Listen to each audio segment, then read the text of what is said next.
Muy buenos días, amigos televidentes. Bienvenidos otra vez a su programa Actualidad Fiscal, Tecnología Financiera. En el día de hoy tenemos un invitado especial. Tenemos a Felipe Montero, quien es un amigo, un colega, Buenos días. contador. Felipe es socio fundador de la firma Montero de los Santos Asociados, pero sobre todo Felipe es un profesional que está vinculado a los asuntos gremiales.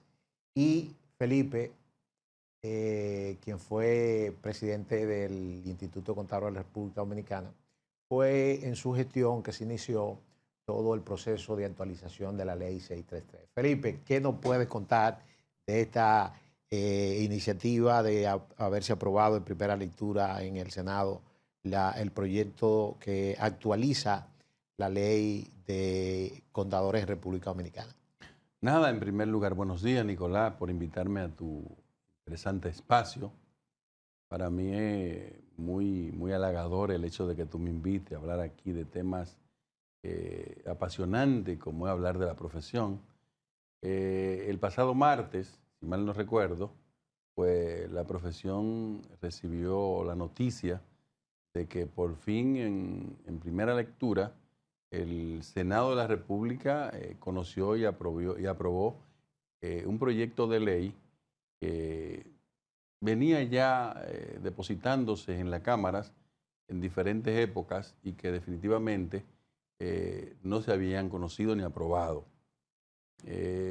Para mí es como un hijo ese proyecto porque en mi junta fue donde realmente dimos unos pasos importantes para que esto hoy pueda ser una realidad para la profesión de contador público en la República Dominicana. Y definitivamente un hecho relevante es que tenemos que reconocer que con ese proceso de unidad con los integrantes del colegio, Y sobre el todo con instituto. Fulvio, Semari Santana, el señor Cabrera, Miguel Cabrera, Miguel nuestro amigo. Cabrera, ese grupo de contadores jugaron un rol muy importante porque definitivamente divididos no íbamos a lograr nada. Entonces, recuerdo que Ramón Perelló en la Universidad Única, con el rector de la época, el señor Rick, pues se dieron los primeros pasos para juntarnos. Los primeros Sí, los acercamientos. primeros acercamientos y definitivamente ahí fue donde nosotros pudimos lograr una especie de unidad para que esto fuera de la mano de ambas instituciones al Congreso, depositarla.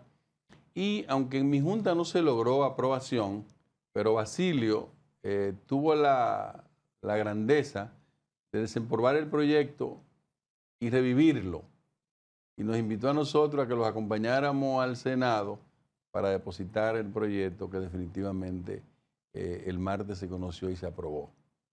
Excelente. Sobre todo, Felipe, que este nuevo proyecto de ley, ojalá la Cámara de Diputados también lo apruebe y finalmente se convierte en ley, resuelve una disputa histórica, como tú muy bien planteabas, eh, tanto con el Instituto de Contadores Públicos de la República Dominicana, con el Colegio de Contadores, que para hacer historia y para que los amigos televidentes sepan de dónde viene esto que le hemos denominado un conflicto. En el año de 1944, mediante la ley 63, se aprueba lo que es el Instituto de Contadores Públicos autorizado en la República Dominicana, una de las primeras profesiones colegiadas. Sin embargo, Felipe, extrañamente para esa época, República Dominicana no contaba con profesionales de contabilidad. Solamente se contaba con técnicos o peritos contadores. O sea que extrañamente la ley es anterior al profesional de la contabilidad porque los primeros profesionales comenzaron a graduarse en 1957. O sea, estamos hablando 13 años después de la ley. Y con el agravante de que esos profesionales no salían con el título de contador, salían con el título de licenciado en ciencias comerciales. Y luego en el 1966 se crea la Facultad de Ciencias Económicas y Sociales, en el 56, perdón, y en el 66 entonces se crea la Escuela de Contabilidad. Y la primera graduación de contadores como tales se hace en octubre de 1969. O sea, más de 20 años después de haberse, 25 años después de crearse la ley.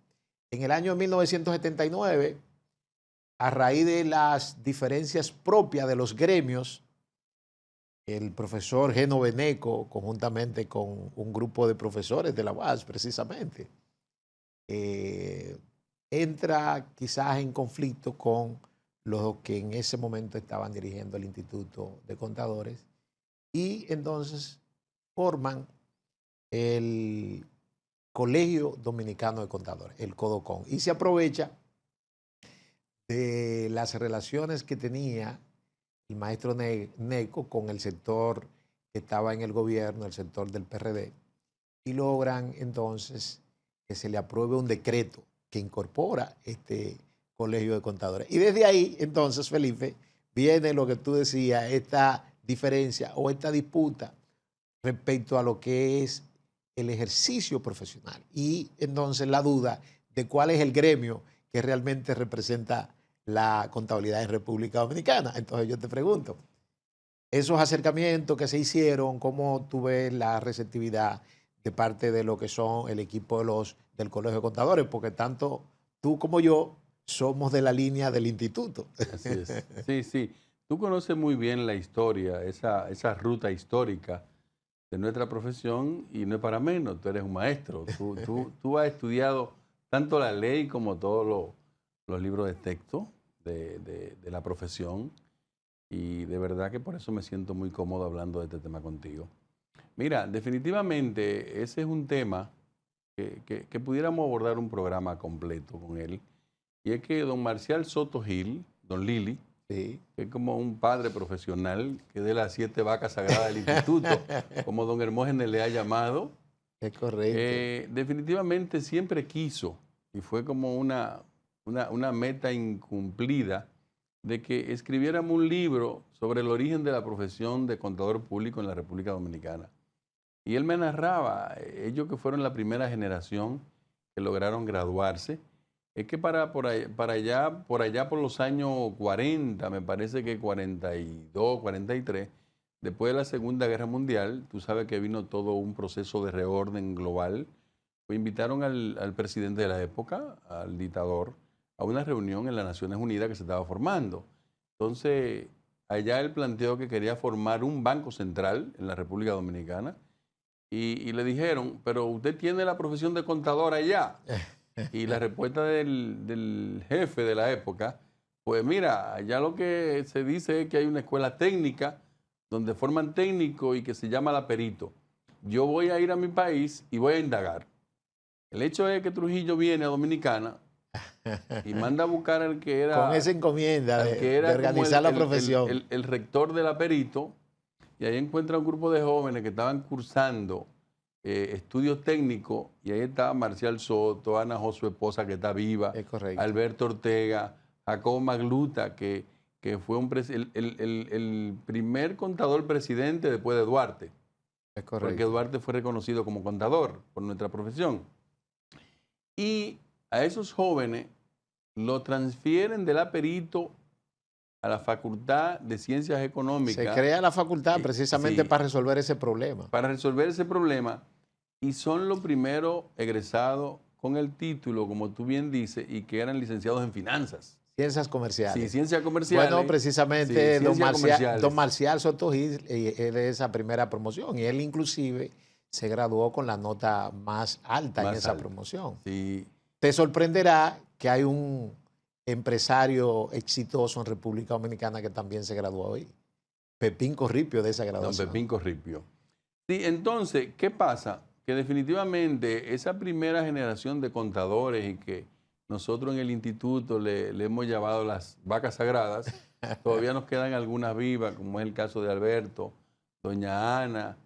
Supe que falleció recientemente. Mireya Soto Gil, que es como una madre profesional para mí, que además de contadora también es abogada y que ya es una mujer que tiene muy cerca de los 100 años de edad. Nuestra condolencia, Felipe, a los familiares de Viola Visión, que falleció, también, que era también de esos contadores pioneros que tú haces referencia. De esa generación. Entonces, ese grupo de contadores pioneros, definitivamente el gobierno, desde que se graduaron, lo nombró a todos.